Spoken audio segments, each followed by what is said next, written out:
I was still looking for what races we're doing. Sorry.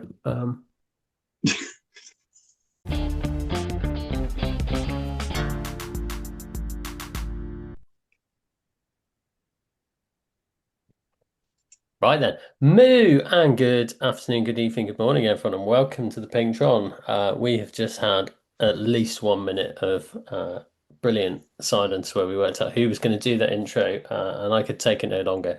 So, handing over to the person who probably should have done the intro, Craig, what are you drinking tonight? So I have a Moosehead Canadian lager with a lovely little maple leaf on the tab, and that is just about done. And then I've got some leftover coffee. Nice. And Steph Etienne, what are you on tonight? Some semi-hot milk, some sugar in it. Semi-hot milk. I mean, that's an interesting choice. That is a cool maple leaf in the ring pull. There, Well, Craig. well, Um, well, Semi-hot it's milk seems an odd choice for how hot it is in most of Europe at the moment, stuff. it was supposed to be hot milk, but we were yapping a bit. So yeah, no. But I came back from a 3 hour outdoor ride. So And I'm on a Hawkstone Lager, which is going to very tasty. Um, and think of things that have their ups and downs. This week's Herdsum Racing League is on Cobbled Crown. So this is the slightly different Richmond course, isn't it? Where you kind of, I'm trying to look at the map and remind myself now, you go the reverse way, Yep. and then at what point do you turn around? Because it looks like you finish on the UCI course. Yeah, so Uh, you go reverse direction. You don't go through the short sprint backwards. So you do the main sprint and then come back through the short sprints. You do each sprint once, and then you go back down and do the two climbs up Governors and finish. It's so you don't do so you go yeah you do the climbs, the bottom bit up the long drag around Fan Flats and then back down and through the climbs again. and I haven't looked at what type of race this is. So is this a scratch or a points race this week? It is a points race, and there are lots and lots of segments. Is it? Well, there's two sprints Two and sprints, four four climbs. climbs in 24 Yeah. kilometers. That's So yeah, interesting race. I think yeah, with the they're first steep enough one, to separate people, aren't they? Those two climbs. yeah. yeah, Now, I was doing okay, and then I didn't realize until after the second sprint that I was on a gravel bike.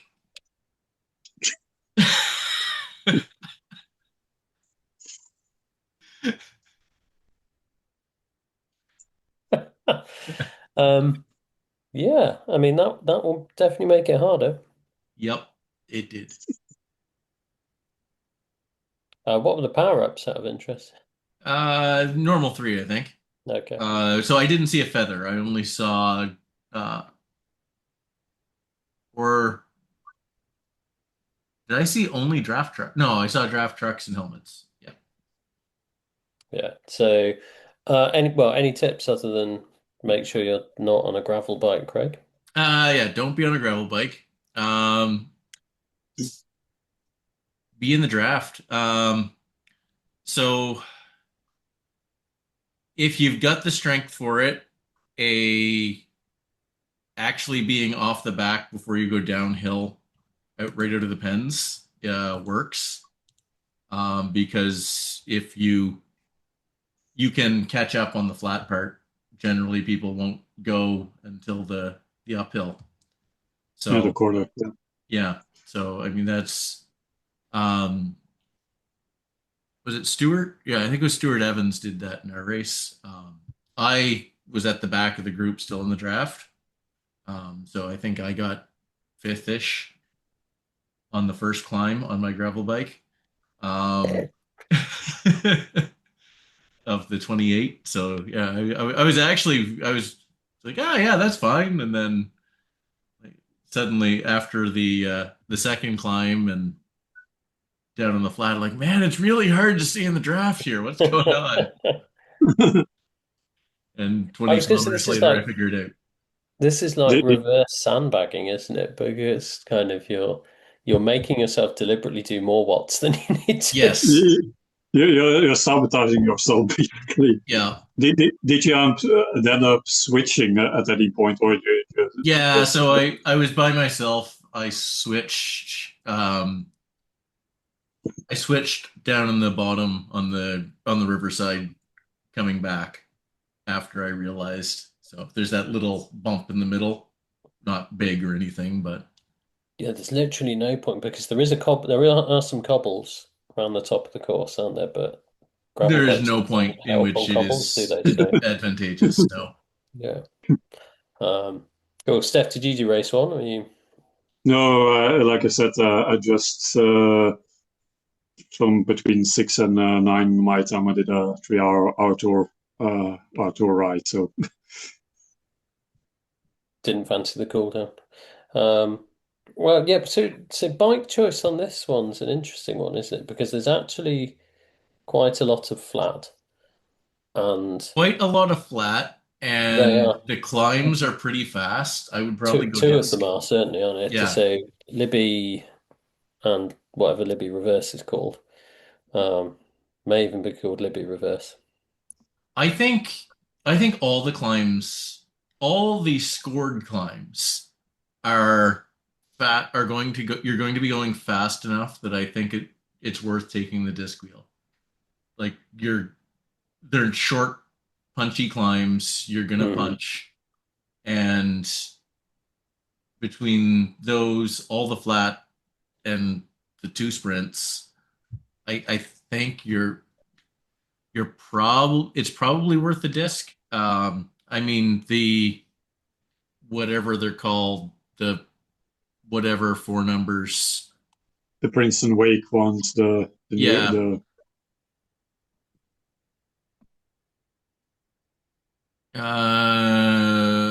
Princeton Wake yeah 65 60s. Yeah. I mean, it's hard to go wrong with that either. So, yeah. yeah Yeah, outside of maybe Libby is the longest in terms of effort at the end, but the other ones are indeed very short, punchy, steep sections. Yeah. cool. Which moves us on to beginner racing, which is on London Classic. Is it two laps for everyone, or is it broken up slightly differently? It's the reverse, also it's the reverse version, and it's 2 laps for the pens above with racing score between 205 and 435, and below 205, it's 1 lap. So it's 13 for those two bottom bands and 18K for the top bands. You have quite a bit of a lead in with up till I think even longer than Europe, because I think you do, since it's the reverse side, you do all the way from the Pans up Northumberland Street, but I don't think you go right direct to the mall, but you go to whatever to the left and then go do the mall bit first. Yeah, slightly draggy uphill finish, not much, but Yeah. Yeah, Swift Insider's got a really unhelpful non-map on it. But yeah, this is the way we basically go clockwise around London. yeah, you come from Yes. you do the U-turn. The U-turn is in the direction right before the finish, or when you approach the finish. So I think it's slightly easier because if you do it the other way round, you go up the little hill to the roundabout, which can be a bit of a separator. Again, not a place where you win the race, can because it's too far from the sprint, but can be a place where you lose it. And I think going this way round, it's kind of more steady gradients. There isn't really a climb point in the same way. Um, go with your fastest, slipperiest bike, I think. Yeah, Definitely. definitely. Yeah, definitely this squeal on this one if you have it. According to Zwift Insider, Craig, we're still running the Stampede Challenge. Are Are we? we still? I can do, I Actually, can do no. it. I can do it at I 10 p.m. think UK tomorrow on Tempest I think Future. I think there's still just events getting populated. There are. Yeah, you know what? I'm going to send in a request to change that description. And yeah, we'll just go. We'll do weekly standings or something. And that's it, really, isn't it, for herd races? Let's go to news. Not really much news. There's some update to wheels. It looks like Eric and Swift Insider have redone the calculations and seen minor differences. Before this, Craig and I were discussing, we're slightly suspicious that that's just error bars, basically. But Yeah, I'm very suspicious that this is just yeah, the amount of measurement noise in the data. Well, Um I think it's just because there were a bunch of new wheels frames added to the thing. Eric needs to do his update for everybody. What's the fastest now? View. yeah, but when I look at the update to the Tron versus top performers chart, there's a bunch of stuff that moves around very slightly. And it's, yeah, I think yeah, how he that's, tests it. I mean, does he literally get a bot that's programmed in at 300 watts, or is he approximately doing 300 watts? I believe he has a bot programmed at 300 You watts. think it would be fairly reliable then? There wouldn't be too much. You would, but it doesn't appear to be because a bunch of stuff moved. Hmm. Um, oh, where is the, sorry, I want to take that off. It's one of these exciting moments in the podcast where we listen Yeah, to a no, man so operate on a computer.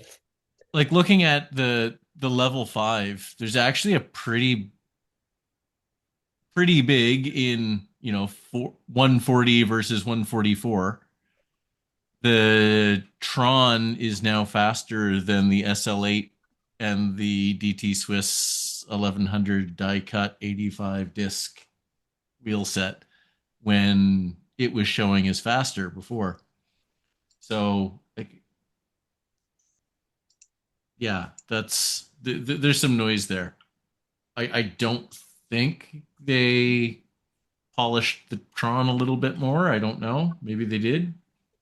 But it does look like the Tron is basically your best bet now. Popio flat Best race. and flat To races or Well, yeah, flat races. If you've got a level 5 Tron, it's your best bet. It takes a long time to get a level yeah, 5 was Tron, about that. but Good luck on getting a level 5 Tron. yeah. Um, and so he hasn't put the other Halo bikes on there, but yeah, they would be similar because he does have a comparison of the different Halo bikes, including the Tron, somewhere else. So that's old. So if they polished the Tron, then who knows what they did to the other Halo bikes?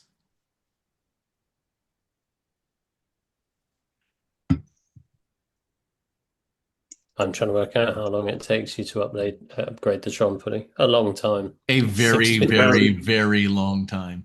yeah, you first first need to fully upgrade three Zwift bikes, which also takes a bit of time, and then the upgrading the Halo bikes is another beast in itself. And you have to. Luckily for that one, you don't have to have 10 million drops to unlock it, but you still need 10 million drops to, I think, to fully upgrade it or Yeah, something Probably like that. have 10 million drops by the time you've done all the riding needed to upgrade it as well. you've come close. Mm. Yeah, basically get in uh, whatever pace partner is your zone two and ride it for hours and hours and hours. Well, a fully upgraded three specialized bikes, so on schedule for, I technically have that requirement to unlock the Project 74, but I still need like 2.5 million drops to actually buy the bloody thing. So that will take also a bit. Yeah. Right. The other news we wanted to discuss was James Bailey's um, new Mad Race series. And amusingly, I've just noticed it is literally a screenshot of what looks like Google Drive on on the Swift Insider story, and you can see which cell he's got selected. Google Drive fans. So yeah, James Bailey's come up with a new mad event called the Turbo 10, which is a bit like Swift Insider's Tiny Races in that you do lots of short races back to back, but it's across the nine shortest routes on Zwift, followed by a short climb up Fox Hill from the ZG25 Climb Champs route. I don't know what that route is. That was the It's Zwift Games. Yeah. Zwift yeah, Games 2025. yeah, it's basically from the London Pens till the top of Fox Hill. Yeah. London Pens, turn left across the bridge, down the escalator, straight up Fox. So you're not, I mean, you're not going that far. You are going quite fast. So you Yeah. do downtown Dolphin and Bell Lap at the start, which is just under 2Ks, Macaron, Glasgow Crit, Glasgow Reverse, LaGuardia Loop, Dudgey Estate, LaGuardia Loop Reverse, Queen's Queen's Highway, Highway. and then ZG25. And yeah, basically go really fast in all of them, and you do it in about 2 hours. Looking at Yeah. this, so yeah, start time's 3 p.m. UTC, I think that is. It's showing. No, 2 p.m. UTC, 3 p.m. UK. And yeah, last event tees off at 4:45 UK. So that But looks really silly. I And was about to say I'm But probably lots going of to give it a fun. go at Yeah. some point. you will be beat that by whatever 16 or 1700 hours after 2 hours of racing. It's basically a bonkers workout, VO2 max workout. Yeah. Well, a safe VO2 max effort, you still need to push it, but I don't think you can. So it's weird because you still need to go hard for everyone.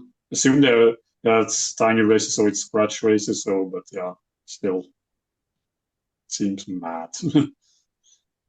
Tiny races itself is quite tough, but this seems uh, tiny races times two. Yeah, so it's a bit complicated by the fact you still do the lead-ins. What I do like, so just thinking of the totals, it's I'll add those up in my head in a bit. What I do like is it's the power up that's used, which is, and the name has just left my head completely. The boost power up. Oh, Yeah, So yes. that's the 10 kph. Um, a 1 second speed boost of 10 kilometers an hour. Oh. yeah, Interesting. Oh. And you can double yeah, them up as well, so you can do 2 seconds of 10 kph. yeah. It's basically the power up, which if you ever do James Bailey's ride with friends, it's the power up on those rides. So, I mean, Yeah, obviously, you want to use those when you're going the slowest, or you want to use them at the finish line, or yeah, I don't that's know. This is terrific. it's got my brain whirring. Like Yeah, this is no, cool. What would that, yeah, what would happen if you it's a do little goofy, but it's Hmm. terrific. what would happen if you do it mid sprint? It would be I like this. I mean, it's it plays into the gamification of Swift nicely. Yeah. Um, and actually, if it's a flat 10 kph, probably makes more of a difference for C's and D's than it does for A's and B's as well, depending on the route, obviously. yeah, and I Yeah, think it 10 kph is oh a lot. I think it's yeah. Wow. yeah, it's quite jar if you have experienced it, and also referring to the ride with friends, also big hat mode is also enabled, So and yeah, that it's looked cool. and it's apparently not on ZRS, but on I think Eric Schlange does the same for his uh, VO2 Tuesday. It's based on your compound score rather than ZRS or Velo.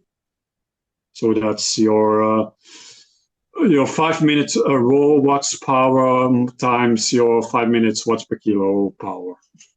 So yeah, makes sense since these are in the range of more VO2 Yeah, efforts. yeah, fits him in how long the rides are. So yeah, that looked really cool. That brings us to round the horn. I'm going to elect that the topic will be epic bike rides. Craig is sporting a an injury from his epic bike ride. Craig, you predicted that somebody would come a cropper on the technical session I did, and when we it was last spoke, me, and did it was you? Yes. among many Pro- others, actually. yeah, I was To about to be say probably not only you. Yeah, but yeah. So, and I'm still not sure exactly what happened. So this was a tabletop roller into a step down. So what I had been doing was jumping the table, pump the small roller, manual the step down, and go. So I started crashing at the table.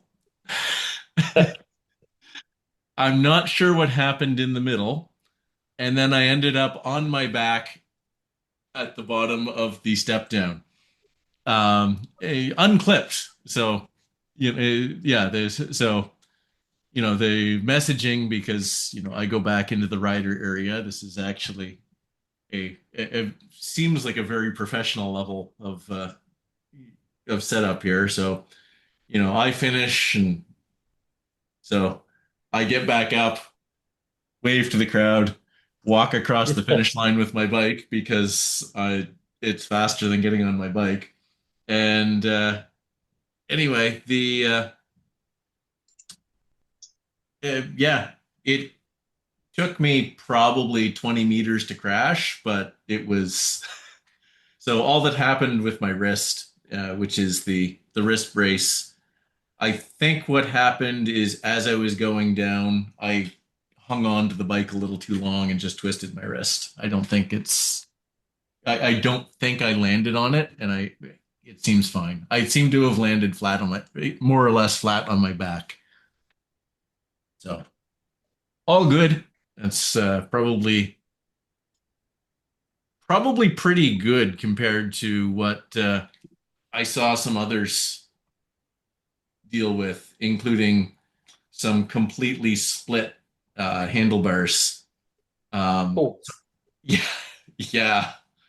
So yeah, that was I don't know what happened there, but that was it. Oh, yeah. Handlebars going is one of the worst crashes because you instantly lose all control. So I didn't see the crash, but it can't have been good.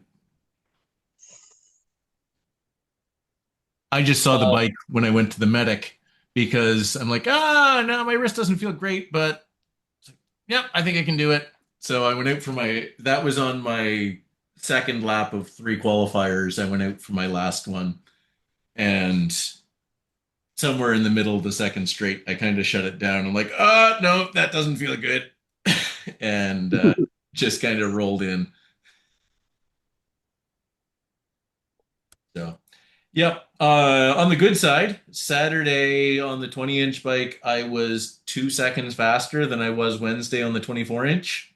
So I prefer the 20-inch, but there shouldn't be that, like, it's not inherent that that's that much faster. So, yeah, I don't know whether I learned or just had a better day. and then what's been the second most exciting bike race behind your one, Craig? Stage 21 of the Tour de France was Yes, quite good, Yeah, wasn't it? yeah, How excited are we all for the Paris expansion now? quite. yeah. That's a quite very good addition. I think Montmartre is a nice climb. The sprints are also nice. It's a bit some roads are like the Montmartre loop are one direction. So I don't know if they plan in future doing like they did with other courses. So maybe you can ride it in reverse. You know, but I like Yeah, them, and I indeed, haven't watched any videos or ridden any of the routes yet, but kind of thought what struck me watching the tour is how narrow it gets in places, and I don't know how well Swift Mhm. recreates narrowness of roads. Um, so we I shall don't see. think. But Yeah, after watching the finale of the climb of Montmartre, you also have the spectators, but it's a lot more narrow in places than Zwift. hmm, Zwift makes it a bit wider. I think when they, but it was fun to see because I read in the routes and then they go up the climb and say, oh, that's that corner.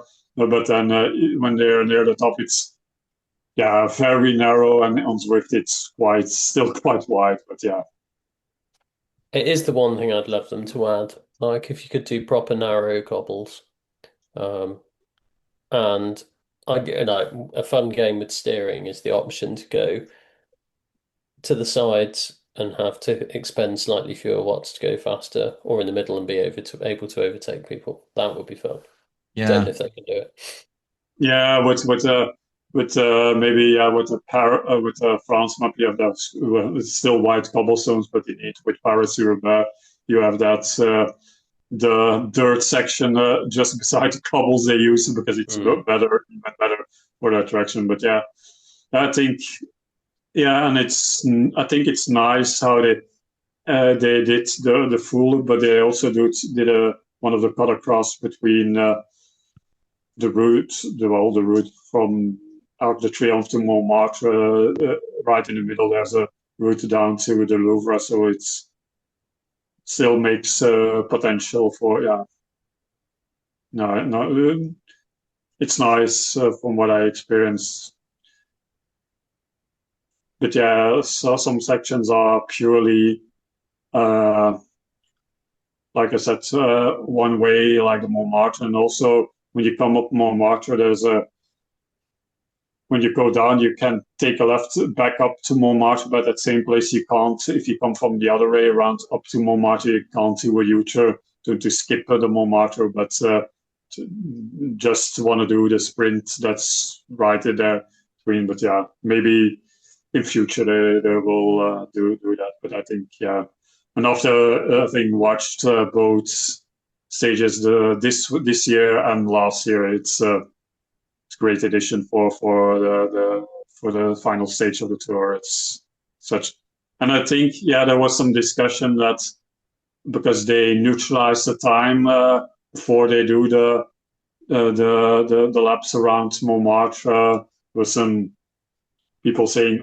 maybe it has to be time all the way up to the line. But I think by neutralizing you have now a Pogacar that that wants to attack. So it isn't because maybe what if you don't neutralize it, there you have maybe some time issue. Not that he really had to worry about it because that's 7.5 minutes, but yeah, still if you see like Del Toro had the Mac and he just strolled in and he came around so I don't know, a couple of minutes behind, but yeah, it was fantastic to see with Van der Poel and Pogacar giving it all their all. And Yeah, I think with how narrow it is, I think it becomes super sketchy when you've got GC teams fighting as well. But Well, so yeah, yeah, I think if it hadn't been neutralized, I think yeah, the GC teams control it. It gets super fast, but they control it,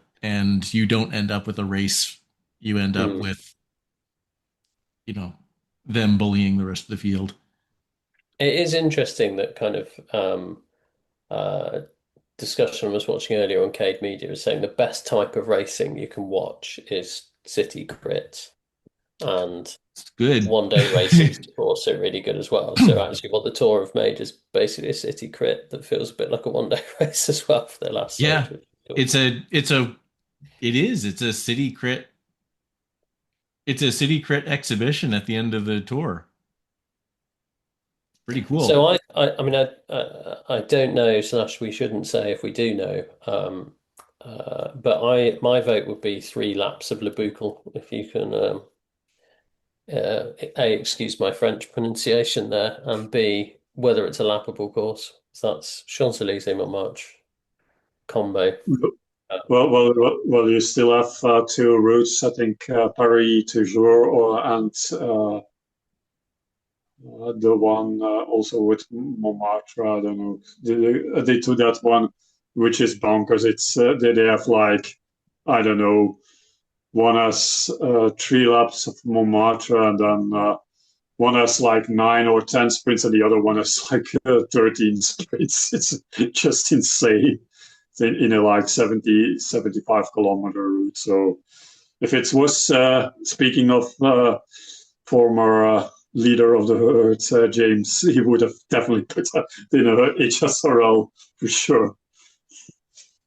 Or I don't know. I think it wouldn't have been beyond James putting us on Cirque du Suffer. Um, yeah, 50 laps of Arc de Triomphe.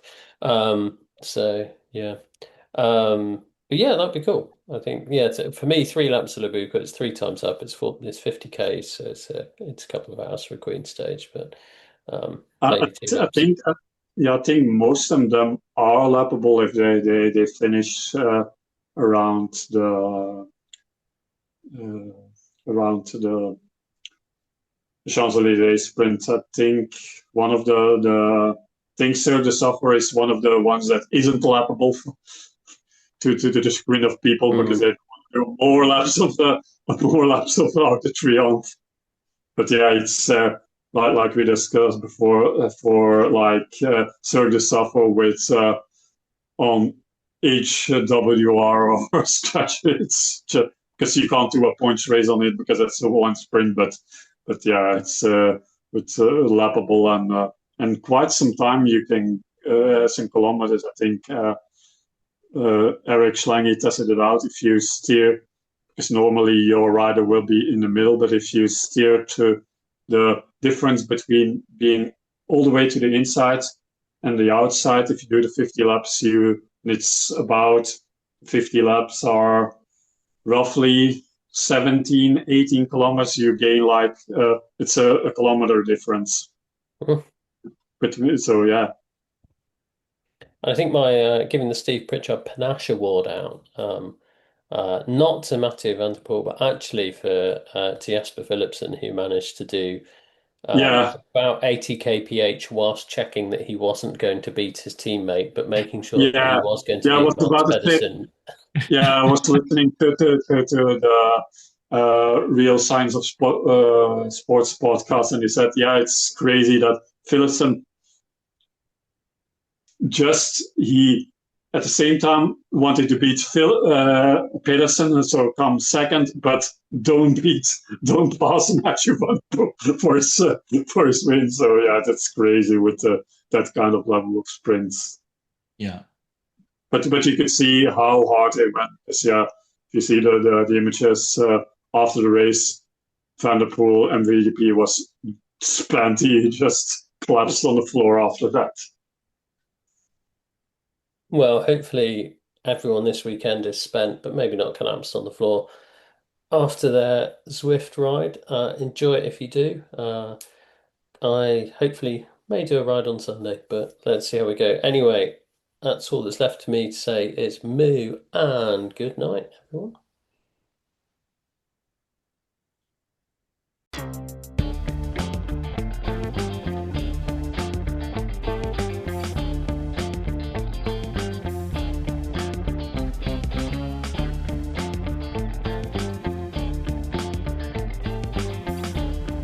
The Pink Tron podcast is a production of the Herd Racing League. All nonsense is our own.